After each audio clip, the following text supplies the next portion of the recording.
A common question I get asked is, why doesn't Allah respond to my dua requests?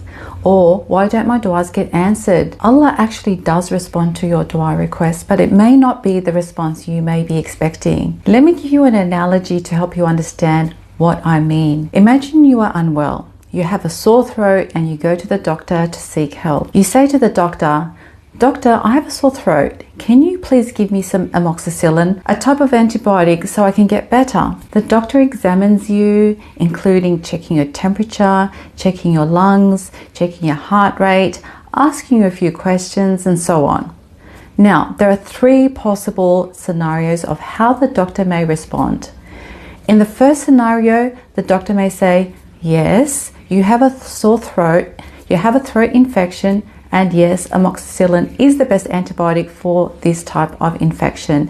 Here you go." And he gives you a script for the antibiotic as you requested. In the second scenario, the doctor may say, "Yes, you have a throat infection, but amoxicillin is not the best antibiotic for this type of infection. Therefore, I'm not going to give you amoxicillin. Instead, I am going to give you a script for roxithromycin, which is another antibiotic which is more effective for upper respiratory infections." In the third scenario, the doctor may say, "Yes, you have a throat infection, but it's not a bacterial infection. It's actually a viral infection. Antibiotics will do absolutely nothing for this type of infection. Therefore, I will not give you a script for antibiotics. Instead, I would like you to go home, rest, and drink plenty of fluids." Now, in each of the scenarios, the doctor has responded to the patient. He has responded in the best possible way based on the circumstances of the patient. The patient cannot and should not think the doctor has ignored my request. Instead, the patient should think the doctor has more knowledge and wisdom than I do.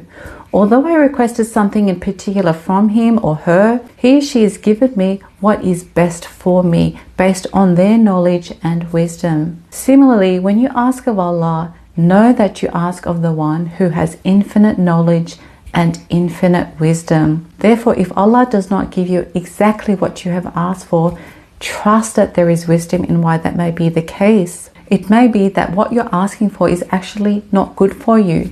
It may be that what you're asking for may do you more harm than good. Allah knows while you do not. On this point, in a hadith, our Prophet, peace be upon him, says, "There is no Muslim who calls upon Allah without sin or cutting family ties, but that Allah gives him one of 3 answers.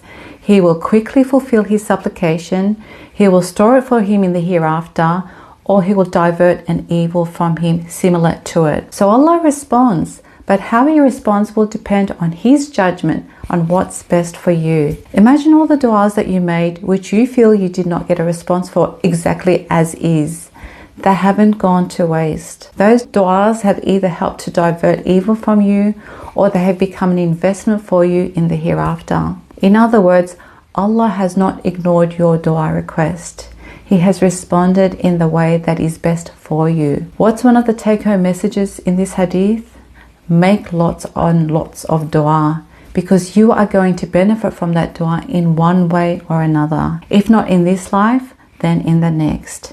Be certain that Allah will look after you in the best possible way based on His infinite wisdom.